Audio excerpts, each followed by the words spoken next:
It wouldn't be the same. Sure. Okay. Okay, now Otto's got it. Thank you very much. I just feel I haven't put pictures in a long time.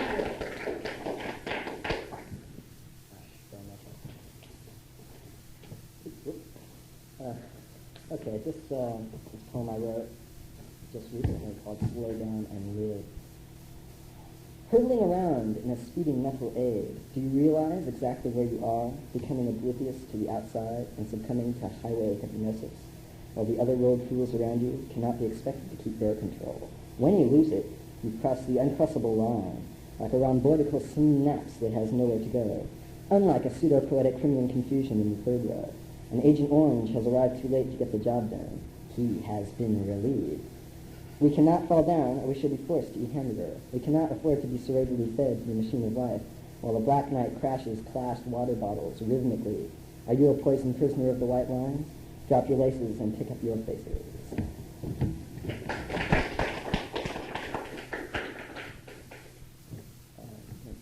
Okay, this is called The Grandson of Louis the Jazz.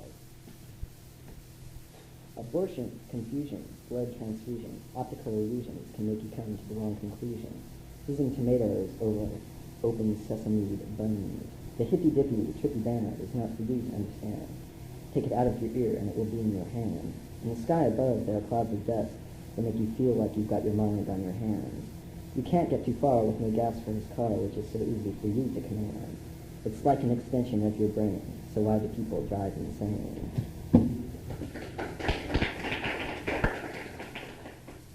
I was going to read a poem called At the Mountains of Madness, which was dedicated to H.P. Lovecraft, but it was so indescribably evil that I could not read it right now. So instead... I have one of those. Oh, yeah, that's great.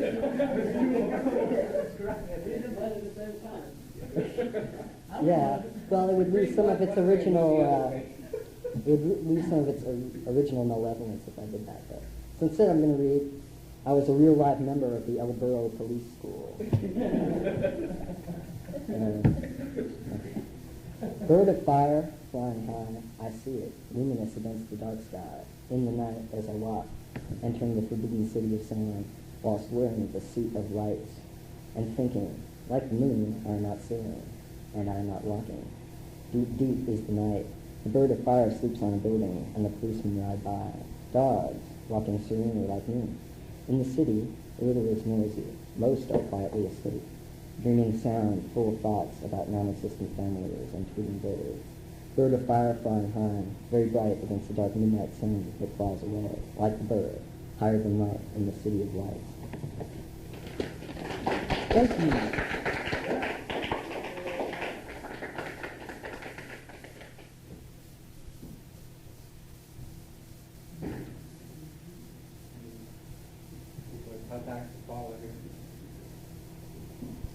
Very traditional, just not being able to read two things at once. All right. I'll just read the ones that come across here. I have two poems here that are about different places, so I'll read one after the other here. The first one's called Coming Home to New Jersey, where I grew up and escaped from. After the swift jet ride, it's so dark outside, the yellow lit bus. A ragged woman rants at the driver who nearly passed her by. I'm startled to see a man who once tried to make me sitting in the back, studying his image in the dark mirror of the window. And through the glass, red and white streaks of traffic passing, a road of neon stars and gritty papers, spaced by mailboxes at corners leading off into misty-backed streets of endless rows of two-story apartments and small houses, an incredible salad of nationalities all calling us home. We passed bright courts of fluorescent filling stations, dark landmarks of sleeping shopping centers, a confusion of ethnic storefronts, lone figures of late-night persons on the walk. I disembark at a dip in the road near the railroad bridge. The bus whirs on up the hill. For a time I stand in a silence stirred only by distant traffic. A faint coating of exhaust covers everything. The ghosts of many cars haunt the intersection. That puts me right back up. Okay. Now here's a California poem called Fraser Lake. time grass threading pine branches like a supersonic needle, green on white on blue, the line extending itself steadily. Branches like gnarled fingers cupped against the sky, beyond volcanic earth rimming the ancient bowl. Green on blue, the white line, a line extending itself steadily, pursuing a different direction, on another plane and in another dimension.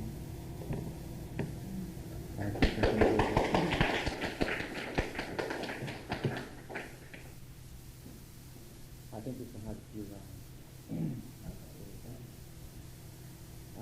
It's called Poem for B. I remember who B is, but at this point it doesn't matter anymore.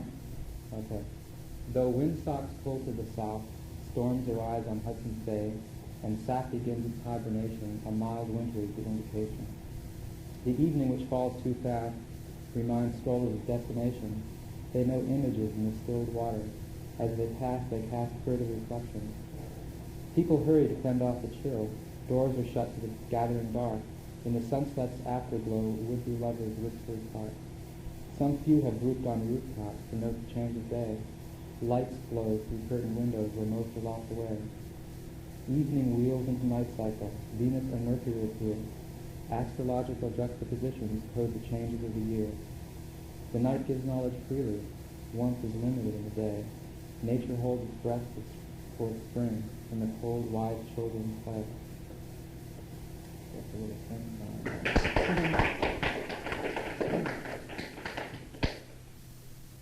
I wrote that just so I could get astrological juxtapositions into a poem. Long words. Okay, now I only have about 3 left. This one's a little long, but I'll read it pretty quick. It's in prose form. It's called Middle Class.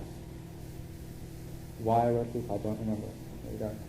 When small, I endured painful ear treatments uncomplainingly, so long as the doctor promised to light his chandelier afterwards. The glow of that rare and magnificent crystal mass never ceased to enchant me. Our house consisted of 2 downstairs rooms, 3 bedrooms, kitchen, and cellar. The largest of these was 15 by 20 feet by 9 feet high. One bathroom served 5 people most of the time, except when I wanted to clean up for my first date. My brother had used all the hot water, and it was winter and all that. We did have books in the house, a children's encyclopedia, the Golden Book of Craft, some Reader's Digest condensed books, and even several old hardback bestsellers. Also periodicals, Ladies' Home Journal, Better Homes and Gardens, and Business Week. Also music. In the cellar, a small portable record player about 16 inches square, many hit 45s and some old 78 RPM albums, Glenn Miller's in Crosby. For occasions calling for classical, the Nutcracker suite was pulled from its special upstairs closet. My folks rarely went out at night, and almost never to the big city, which they regarded as both evil and expensive. However, my mother occasionally ventured in with the ladies for an afternoon of opera or ballet. On Saturday mornings, we considered it a great treat to eat Dunkin' Donuts. My father was not sophisticated in using alcohol, but he always took several drinks at least once a year on New Year's Eve. With no demand for strings in our school band, most of us were discouraged early on from pursuing such instruments except for those who already took lessons privately. It was easy. A man came to our second grade class, held up some fingers, performed other visual tests, and passed out little slips like mine, charting my musical abilities as falling short of learning strings. In the most memorable sexual incident of my childhood, I was sent to my room after looking down the pants of the girl next door. We traveled. Almost every year we piled into the car, and my father drove us from Jersey to Pittsburgh, where our relatives lived. My parents' major holdings consisted of the paid portion of the mortgage for the house and yard and 2 used cars. My grandparents lived in apartments. When my father lost his job after finishing 7 years of night college and blacked out and smashed up a car and had a nervous breakdown, my mother worried about how she could feed, support, and care for 3 kids all by herself. Most of this is behind me now, though I still feel I'm adjusting. Times changed. For instance, I doubt that, had I a sister, she would have sat at the dinner table at age 16 discussing her latest gynecological infection. Now you know what it's like being middle class.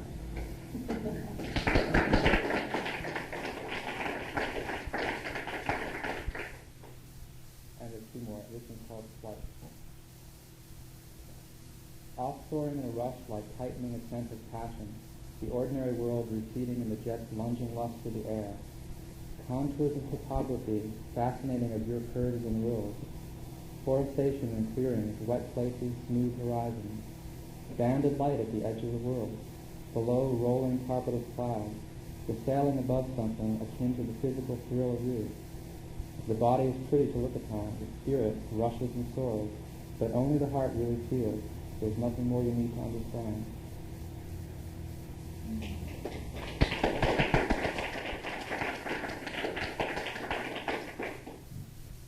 This last one's called Stretch. It is nice to be able to make that function again. It's always very interesting. Stretching into a kind of blackout, the hurt burning out of my bones, blue sky and burning leaves, a boy upon cold ground, consciousness over clay, knowing I'm a boy and near to home. Coming back elastic, long Saturday stretching before me, pebbly acorns as I roll downhill toward the leaf pile. Approaching the front of the house with its sudden corner, wondering who might be there. Then in England, feeling still a boy in this new place across an ocean of many years. My girlfriend leaves early for work, like kissing a vision goodbye. Sitting by empty teacups, the long day still before me, again stretching, arching the aches in my bones until a brightness in my mind, blue sky, burning leaves, long Saturday, and coming back elastic, an idea of continuation.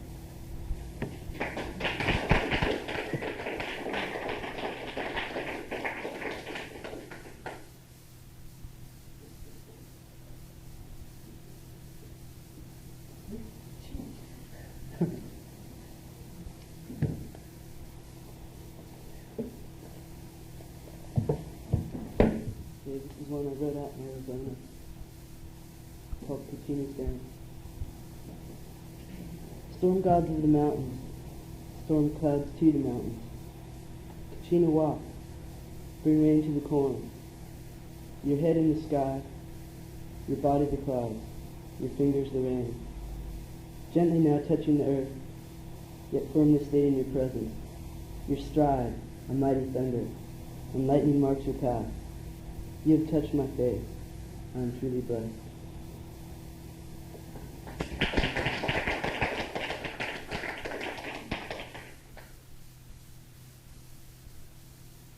I don't want to forget. I just want to let go. We have met upon the shores of the star-flecked universe to share only a glance, passing of a comet or his light. I wish to fall into your gravity, to follow the beautiful swirling crystals that make your being. But the universe calls us onward. We both must go. And I will share this glance with you. Perhaps fate might have it we meet again to share the moment, on the sandy shores of time, in the heart of the sacred universe. I cannot forget. I just want to let you pass.